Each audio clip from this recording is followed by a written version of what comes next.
quelques mois maintenant, j'ai en daily drive une Mercedes classée S205 en C200 essence, C200T, 184 chevaux et en pack AMG. Donc aujourd'hui je vais faire une petite vidéo avec parce que bon, je pense que c'est une voiture qui est sympa quand même et qui est intéressante. Globalement, donc ça fait quelques mois que je roule avec. Je suis parti en vacances avec, on a fait pas mal de kilomètres chargés avec ma femme, ma fille, le petit chien, les bagages. Globalement, c'est une voiture qui est très sympa pour faire de la route. Confortable, silencieuse. À peu près le même, on va dire, le même niveau de prestation que ce qu'on va trouver avec une série 3 de la même époque ou avec une Audi A4 de la même époque.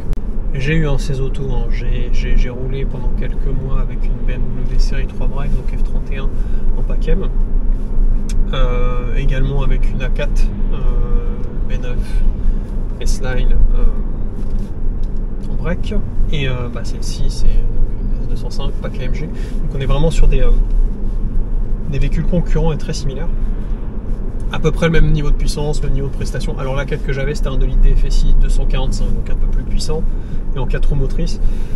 Là on est en 2 roues motrices, c'est un peu moins puissant, mais c'est largement suffisant pour un usage quotidien.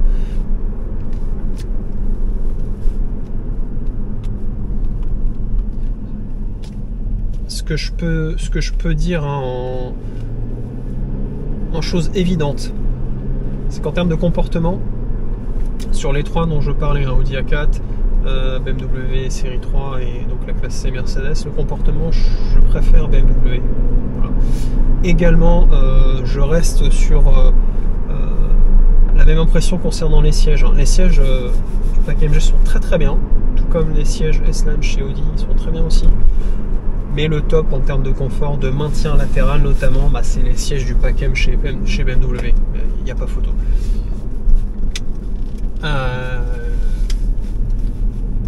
En termes de comportement, on est sur des choses un peu similaires. Un comportement sécurisant, assez dynamique, mais sans être foufou. J'aurais tendance à trouver que la classe C a le nez un peu lourd, plus lourd qu'une série 3 par exemple. Mais bon, après, c'est peut-être qu'une impression. J'ai l'impression qu'on sent plus le poids de l'auto quand même sur la classe C que sur une série 3. C'est-à-dire que quand on va rouler un petit peu fort en courbe, on sent que le poids de l'auto nous amène plus que sur une série 3. Mais après, ça reste tout à fait sympa, très dynamique. Voilà, je pense qu'en termes de compromis sportivité, confort, selon mes critères, la série 3 c'est vraiment le top sur ce niveau de gamme, ce niveau de prix, ce type de voiture. Sur celle-ci, on va être sur je pense une qualité perçue sur la classe C qui est vraiment pas mal. Vraiment, je la trouve un peu meilleure que celle de la série 3, à peu près équivalente à celle de l'Audi A4. Confort sur les longs trajets, à mon sens, on est un peu mieux sur celle-ci. Des délits que j'ai eu récemment, c'est celle avec laquelle j'ai trouvé les longs trajets les plus confortables, les plus agréables. Que ça soit en passager ou en conducteur. Vraiment, on est bien, on peut rouler longtemps sans être fatigué. Ça, c'est quand même vraiment pas mal, c'est très appréciable.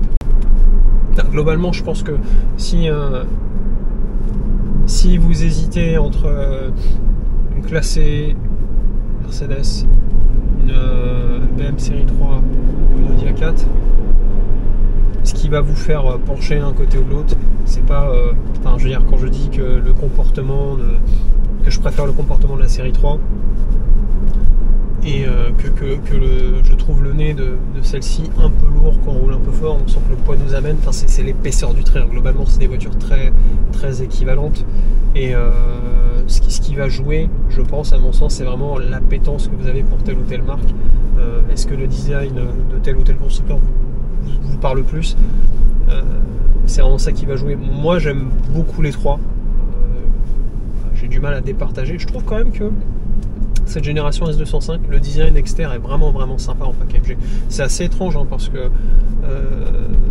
c'est une voiture que je trouve très plan-plan, très fade à la base, et que je trouve vraiment magnifiée par le pack AMG. C'est fou. Alors que ça me fait pas autant cet effet là sur une série 3 ou sur une A4 quoi. C'est une auto sur laquelle j'ai fait une reprogrammation pour qu'elle roule au bioéthanol, sans augmentation de puissance, rien, juste elle roule au bioéthanol depuis que je l'ai, aucun souci. En conso, elle consomme moins que l'A4 que j'ai eue, elle consomme à peu près la même chose que la série 3 que j'ai eue.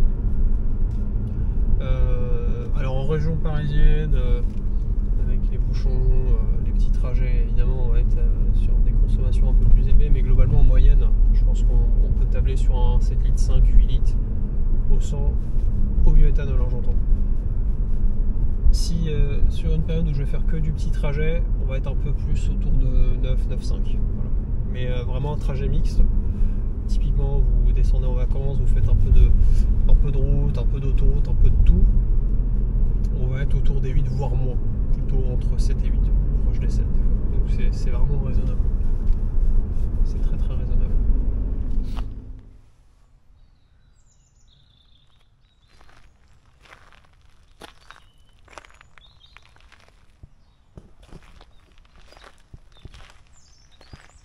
Donc avec le pack AMG on a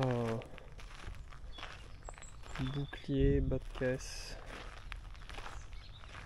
bouclier avant-arrière, châssis un peu plus bas, jante en 19, alors en jante en 18 je crois à la base, mais celle-ci a les jantes en 19 en plus.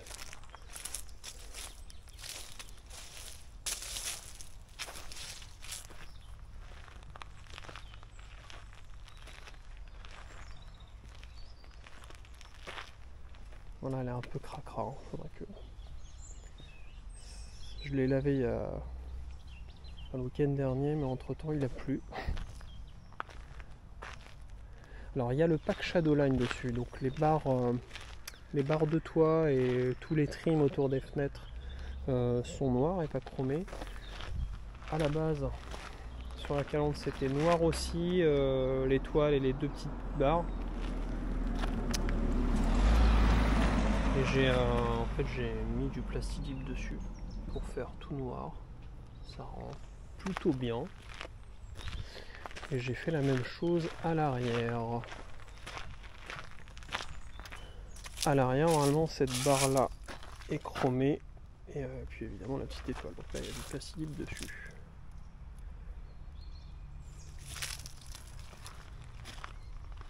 Moi j'aime beaucoup le design externe de cette voiture avec le pack AMG. Je la trouve plutôt fade sans, mais avec j'aime bien.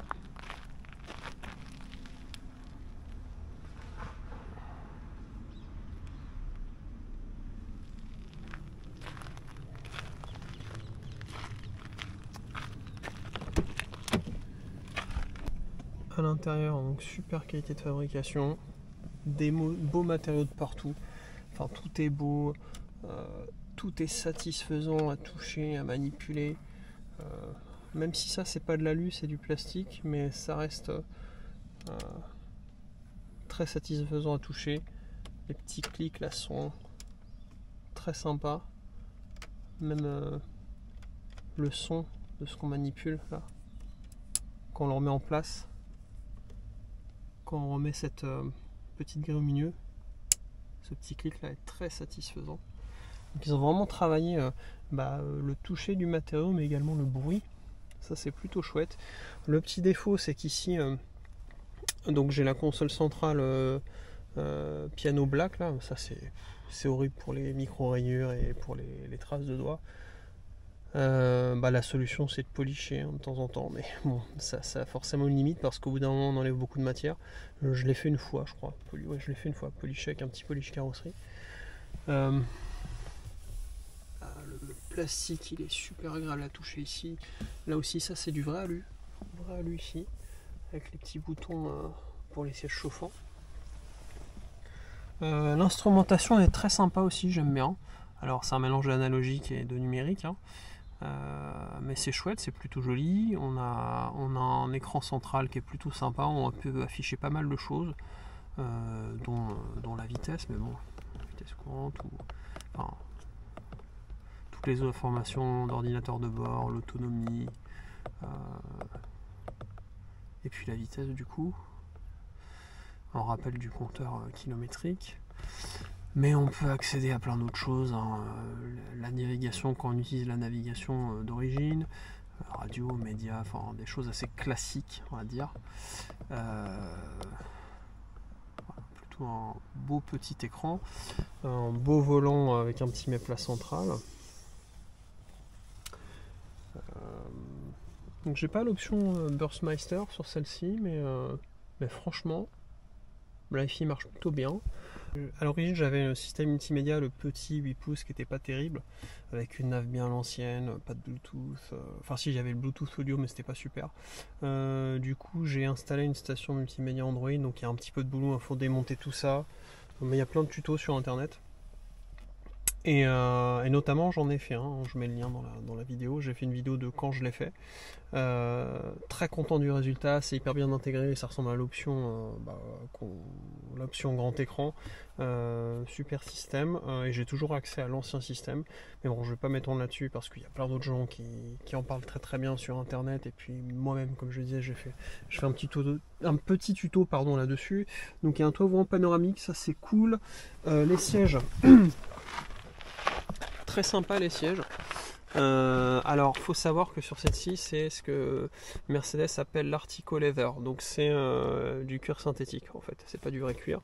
Donc la conséquence c'est que c'est quand même plutôt fin, et que moi par exemple quand je l'ai acheté j'avais pas vu, la voiture était comme neuve, mais ici j'avais deux petites coupures là, donc je pense que l'ancienne personne avait des jeans avec des clous sûrement, j'en sais rien, mais bref ça a fait deux petites coupures nettes, et comme le cuir synthétique c'est très fin, c'est une coupure quoi, on peut pas réparer.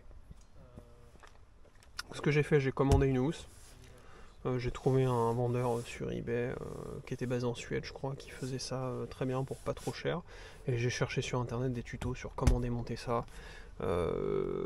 et comment changer la housse. Donc c'est du boulot, c'est un boulot, le boulot de sellier, mais j'ai fait ça en une après-midi, j'étais assez content de moi, et là maintenant j'ai une assise qui est toute neuve. Donc il y a ça qui s'étend évidemment comme sur les sièges BMW. Toutes les petites commandes là, elles sont super jolies, ces commandes en alu là, c'est vraiment très chouette, très beau, très agréable à toucher, super joli. Voilà, c'est quand même de bonne facture, c'est bien fini, comme je disais, les petits clics là qui sont hyper satisfaisants, c'est quand même très quali. Et c'est marrant parce que en photo ça rend pas très bien je trouve cet intérieur, mais quand on y est vraiment bien. À l'arrière, il y a ma foi pas mal de place quand même, hein.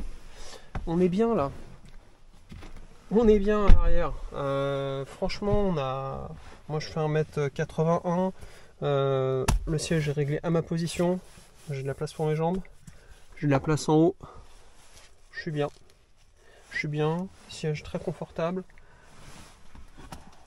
un petit accoudoir ici là comme ça, avec un petit espace de rangement, des porte-gobelets. Non, c'est très agréable, puis c'est lumineux avec ce toit ouvrant panoramique. On est très bien ici.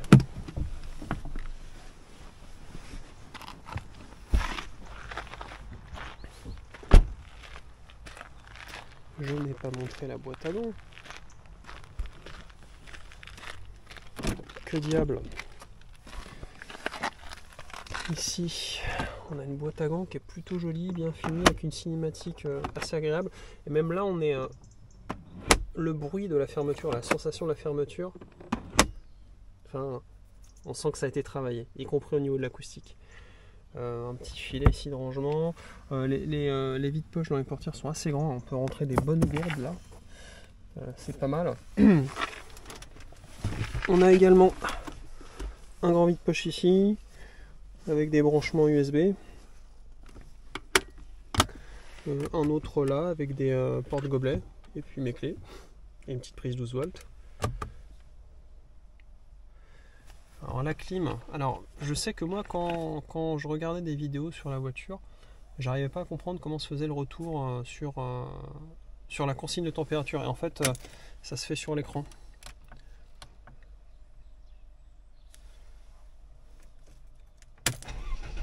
Si j'allume la voiture, tac, voilà. Quand je joue avec les boutons, la consigne se met à jour. Alors en synchro, en désynchro évidemment, si j'appuie sur ce bouton là, ça désynchronise les deux. Et voilà, la consigne est là.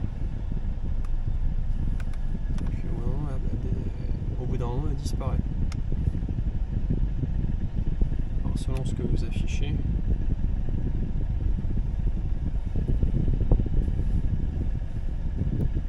Voilà, c'est le système que j'ai rajouté. Hein. Mais voilà, ça apparaît pendant quelques secondes. Et puis ça disparaît. Si je reviens sur le système d'origine, tac, que je fais par exemple radio, hop, voilà, et que je modifie la consigne de clim, bah, elle reste aussi, non, bah, ça reste affiché tout le temps, j'ai l'impression, sur le système d'origine. Là j'ai accès à tous mes réglages véhicules. Bon, ça va pas très très loin, mais on peut configurer par exemple la durée du follow me home, on peut configurer sur le mode, les modes de conduite, il y a un mode de mémoire qui est voilà, on a plusieurs modes en fait de conduite. On a Dynamics, on a confort, économique, sport, sport plus, et il y a un mode aussi paramétrable, j'ai envie de dire, où on va pouvoir mettre le curseur de tous les paramètres un peu où on veut. Voilà. Donc ça c'était pour le système multimédia d'origine. Un petit clic et je reviens sur le système alternatif Android, où je vais avoir accès à Waze, un peu à tout. Ça c'est pas mal, c'est quand même pas mal foutu.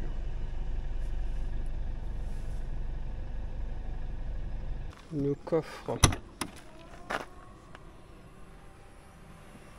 avec un système assez bien foutu de rails, un peu comme il y a chez Audi d'ailleurs, où ça se lève automatiquement quand on ouvre le coffre, sauf quand on les enclenche, on peut le laisser évidemment comme ça. Banquette de tiers 1 tiers qu'on peut rabattre avec ces petits boutons là. Hop. Un petit filet en option là, en dessous il y a un espace aussi de rangement. Alors si je fais ça et que je fais ça, tac, je devrais pouvoir vous montrer, il y a quand même pas mal de volume en dessous, comme vous pouvez le voir. Je vais remettre ça, ça sera mieux. Hop, j'aime pas quand il y a des choses qui se baladent dans mon coffre, chacun ses petites manies.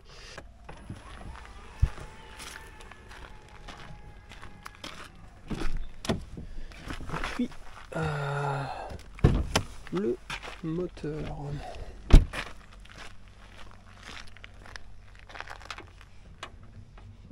Tac.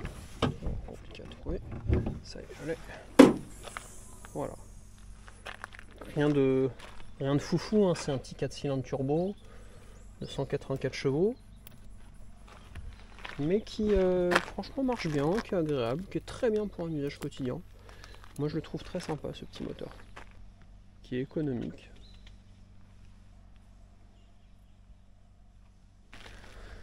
Après ça, bon, la qualité, même là la qualité, on voit que la qualité d'assemblage, enfin, la qualité perçue reste belle même dans le bloc. Hein. Tout est bien caractérisé, c'est beau, il y a quand même de l'espace, parce que c'est un petit moteur, hein. C'est un 2 litres. On peut rentrer des choses beaucoup plus grosses dans ce capot là.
concernant la partie dynamique.